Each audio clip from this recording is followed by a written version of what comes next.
नमस्कार. मी राजेंद्र शहापूरकर आणि आपण पाहतात बुलंद निर्भीड आवाज जनतेचा. मित्र हो, 12 मार्चलाच आपण एक व्हिडिओ बनवला होता. काहीतरी घडतंय तिथं उभाटात, असं ते शीर्षक होतं उभाटाचं. आणि नक्की काय घडतं याचा प्रत्येक रविवारी म्हणजे 22 मार्चला मुंबईत आला. खासदारांच्या बैठकीत, मातोश्रीवर झालेल्या बैठकीत. खरं तर शिवसेना उभाटा पक्षात सध्या जे काही सुरू आहे, म्हणजे बाहेर जे काही आलेलं आहे त्यापेक्षा प्रत्यक्षात भयंकर काहीतरी घडत आहे असं दिसते. म्हणजे बाहेर दिसतं ते हिमनगाचे एक टोक आहे. उद्धव ठाकरेंचा कोणताही कंट्रोल पक्षावर नाही हे यानं त्यानिमित्तानं पुन्हा सिद्ध होते. सामनावीर संजय राजाराम राऊत यांनी उभाटा किती पद्धतशीरपणे पोखरून काढली आहे हे दिवसेंदिवस अधिक उजेडात येऊ लागलेलं आहे, स्पष्ट होऊ लागलेलं आहे. त्यांचा म्हणजे संजय राजाराम राऊत यांचा प्रवक्ता म्हणून घेणारे एक गगनभेदी आहेत. ते रोजच्या रोज उद्धवजींचे कपडे फाडीत आहेत. आदित्यला वाटेल ते बोलत आहेत. उभाटा तर संवेदनशीलता हरूनच बसलेली आहे आणि विश्व प्रवक्ता याविषयी तोंड उघडायला तयार नाही. म्हणजे काही वर्षापूर्वी मला आठवतं, काही वर्षापूर्वी सामना कार्यालयातून शिवसेना नेते सुभाष देसाई यांना हुसकावून लावण्यात आल्याची चर्चा होती. अगदी गरमागरम चर्चा होती ती. म्हणजे सुभाष देसाईंना नागो सयाजी वाडीतील सद्गुरू सोसायटीच्या सामना ऑफिसमध्ये येण्यास कितीतरी वर्षापासून मनाई असल्याची विश्वसनीय सूत्रांनी हे माहिती दिलेली आहे. बरं, या निमित्ताने एक आठवण सांगतो. म्हणजे माझ्या बऱ्याच आठवणी अशा मध्ये मध्ये येत राहतील. ते 1987ला शिवसेना प्रमुखांशी मातोश्रीवर बोलत असताना सहज विषय निघाला. तर बाळासाहेबांनी सांगितलं होतं की माझ्या मुलांना काही फारसा राजकारणात रस नाही, पण लहाना उद्धव काहीतरी पेपर काढायचा म्हणतो. मी सुभाष देसाईंना त्यांच्याबरोबर दिलेले आहे, चालू आहे त्यांचे काहीतरी काम. म्हणजे हे मला याच्यासाठी लक्षात आहे की त्या दिवशी सुहास वहाडणे हा जो आहे यांना अहमदनगर जिल्हा प्रमुख पदाचे नेमणूक पत्र देण्यात आले होते. आणि ते नेमणूक पत्र म्हणजे त्या पत्रावर साहेबांची सही घेण्यासाठी मीच साहेबांसमोर ते पत्र ठेवलं होतं. म्हणजे सुहासजी हे बाहेर बसले होते, बाहेरच्या रूममध्ये बसले होते आणि त्यांच्यासमोर मी आणि म्हणजे बाळासाहेबांसमोर मी आणि मोतीराम घडमुळे, जे नंतर 88ला सिडकोतून निवडून आले, नगरसेवक झाले, आम्ही बसलो होतो. म्हणजे सांगायचा मुद्दा हा की सामनाच्या उभारणीत सुरुवातीपासून योगदान असलेल्या ज्येष्ठ नेते सुभाष देसाई यांना सामना कार्यालयात मज्जाव करण्यात येत असेल म्हणजे तशी चर्चा आहे. बरं, तर उद्या उद्धव ठाकरेंच्या संदर्भात काही घडून येऊ शकते. यात आश्चर्य वाटण्याचे काही कारण नाही ना. संजय राऊतने शिवसेना प्रमुखांच्या पुत्राला शेवटचा मुघल म्हणजे बहादूरशाह करून टाकले आहे असं वाटतं. आपल्या मराठीत जर सांगायचं तर त्यांना फार ओसाडगावचे पाटील करून टाकलाय. म्हणजे तसे उद्धवजी श्रूड आहेत. म्हणजे दुधातली माशी काढून फेकावी तसे त्यांनी अनेकांना बाहेर केलेलं आहे. म्हणजे राजलाही बाहेर केलं. बाळासाहेबांच्या अंत्ययात्रेत राज दिसू नये अशी व्यवस्थित खबरदारी त्यांनी घेतली होती. म्हणजे आमच्यासारख्या नजरेतून तर या लहान लहान गोष्टी जरी वाटल्या तर त्या सुटू शकत नाहीत. पण एवढे मात्र खरे की आज उभाटाचे जे काही 3-13 वाजल्याचे दिसते ते सारे कर्तृत्व जे आहे ते संजय राऊत यांचेच आहे. याबद्दल दुमत असण्याचं कारण नाही. उद्धवजी समोर मोठ्या आवाजात बोलण्याची हिंमत, त्यांना आदित्यला जाब विचारण्याचे धाडस या बैठकीत दिसणे म्हणजे काय झालं. दिल्लीत रोजच्या भेटीगाठी कुणाच्या होत असतील हे काय समजत नाही कुणाला. संजय राजाराम राऊत यांचा जन्म 60-61चा आहे काहीतरी. म्हणजे शिवसेना स्थापन झाली तेव्हा एक 4-5 वर्षाचं त्यांचं वय असेल. आणि ते म्हणतात की मी शिवसेनेच्या स्थापनेपासून तर शिवसैनिक आहे. आमचे चंद्रकांत खैरे ते 1965 पासून शिवसैनिक आहेत आणि ते सुद्धा निष्ठावान आहेत. आता बोला, म्हणजे संजय राऊत हे काही सामन्याचे संस्थापक संपादक वगैरे नाहीत. अशोक पडबिद्री हे पहिले संपादक होते. हे महाराज तेव्हा लोकप्रभेत होते. शिवसेनेच्या फुटीनंतर म्हणजे 1991 मध्ये छगन भुजबळ यांच्या बंडानंतर त्यांनी लोकप्रभेमध्ये बळ गेलेले भुजबळ अशी एक स्टोरी लिहिली होती, माझ्या वाचण्यात आली होती ती. तिथून त्यांची जवळीक निर्माण झाली मातोश्रीशी. आणि मला वाटतं 93-94ला ते सामन्यात आले, कुमार केतकर यांचे गुरु.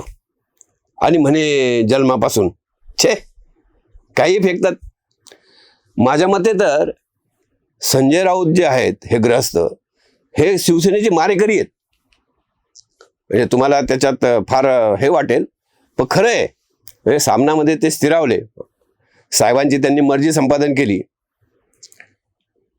पण ती तर संजय निरुपमने सुद्धा केली होती. ते तर म्हणजे संजय निरुपम तर यांच्या मागून येऊन यांच्या आधीच राज्यसभेवर पोहोचले होते.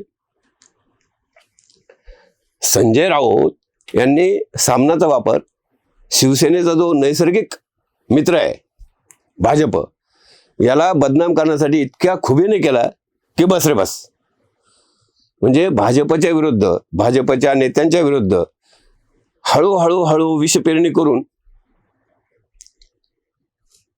त्यांनी एक संघटनेलाच एक वेगळ्या बाजूने नेले. पण जोपर्यंत बाळासाहेब होते तोपर्यंत ते युतीला तसा धक्का लावू शकले नव्हते. 2012ला साहेब गेले आणि संजय राऊतचा वारू उधळला. भाजपचा विरोध हाच त्यांचा एक अजेंडा ठरला. 10-12 वर्षात रोज भाजपविरुद्ध लिहून सर्वसामान्य शिवसैनिकांची त्यांनी फार मानसिकता बदलून टाकली. म्हणजे साहेबाच्या नावाखाली साहेबांनी कधीही न सांगितलेल्या गोष्टी ते सांगू लागले सामन्यामधून. शरद पवार आणि बाळासाहेब यांच्यात नसलेल्या दोस्तीचे किस्से सामन्यात दिसू लागले. साहेब कसे धर्मनिरपेक्ष होते, प्रबोधनकार कसे ब्राह्मण विरोधी होते, याचे लेख सामन्यात डोकवू लागले. भाजपवाले दुश्मन आणि काँग्रेस राष्ट्रवादी यांच्या दोस्तीच्या कहाण्या सुरू झाल्या. म्हणजे ते म्हणजे आपण पाहिलं ना की छत्रपती शिवाजी महाराज यांच्या सैन्यात काय तर म्हणजे 70% मुसलमान होते. त्याप्रमाणे शिवसेनेच्या इतिहासाचा पार वाट लावण्याचं काम अतिशय शिस्तबद्ध पद्धतीने राऊतांनी केले. शिवसैनिकांचा बुद्धिभ्रम करण्याचा हा त्यांचा फार मोठा प्रयत्न होता, पण तो यशस्वी झाला. आणि त्याचेच फलित म्हणून 2019ला जे सरकार आलं, अनैतिक सरकार, उद्धवजींच्या नेतृत्वाखालील, म्हणजे उद्धवजींचे छायाचित्रकार, कलावंत हे म्हणून खूप चांगले आहेत. बाळासाहेब सुद्धा मोठे कलावंत होते हो, पण ते बाळासाहेबांचं होतं, बाळासाहेब बहुश्रुत होते. भेटायचे ते सकाळी 1-2 तास, संध्याकाळी 1-2 तास, पण भेटायचे. संघटनेत काय चालले हे तर त्यांना माहीत असायचेच, पण पत्रकार परिषदेमध्ये कोणी काय गिफ्ट दिली याची जाणकारीही त्यांना असायची. ते माहिती ठेवायची सर्व. ते दाऊद बूट प्रकरण आठवते ना, पेटले का ट्यूब, कोणत्या नेत्याला कधी काढायचे, कुणाला कधी वर घ्यायचे, कुणाला धडा द्यायचा, याची त्यांचे गणित होते. साहेब गेले, उद्धवजी आले आणि राऊत अक्षरशः चेकाळले. त्यांना कोणी हेच नव्हतं ना बोलायला. उद्धवजी नंतर राऊत आणि राऊत नंतर कोणीच नाही, अशी परिस्थिती होती. म्हणजे आमच्या मराठवाड्यात दिवाकर रावते यांच्या नंतर आता काय परिस्थिती झाली संघटनेची, राज्यात काय परिस्थिती संघटनेची. म्हणजे मुंबईत सकाळी सकाळी वृत्तवाहिन्यांसमोर बसून संघटना कशी बांधणी होणार हो. एक जिल्हा आमदाराच्या, खासदाराला अंधन देऊन पक्ष कसा काय उभा राहू शकणार. म्हणजे सर्वसामान्य शिवसैनिक आणि शिवसेना हे जे नेते उद्धवजी यांची नाळ तुटली आणि शिवसेना फुटली. उभाठा फुटण्याच्या मार्गावर आहे आता. म्हणजे मराठवाड्यातील एका खासदाराने मला आज सकाळी सकाळी सांगितलं की त्यांची म्हणजे केंद्रात राज्यमंत्री होण्याची इच्छा आहे आणि त्या संदर्भात त्यांनी मागणी केलेली आहे. आता त्याच्यात जर काय तोडगा निघाला तर पक्षांतर बंदीची काही आम्हाला काळजी करण्याची गरज नाही, कारण 7 काहीतरी लागतात. तर ते असो, म्हणजे शिवसेना आणि नंतर उभाठा या पक्षातील बर्बादीला संजय राजाराम राऊत मोठ्या प्रमाणावर जबाबदार आहेत, हे जे शिवसैनिकात बोललं जातं. तर तुम्हाला काय वाटतं? हा व्हिडिओ कसा वाटला कमेंट करून सांगा. व्हिडिओ आवडला तर लाईक करा, शेअर करा आणि या चॅनलला सबस्क्राईब करा. कारण काय आहे, या चॅनलमध्ये तुम्हाला जी माहिती मिळेल ती अन्य कुठेही मिळणार नाही, हे पुन्हा सांगतो. तर तूर्त इतकेच. पुन्हा भेटू. धन्यवाद.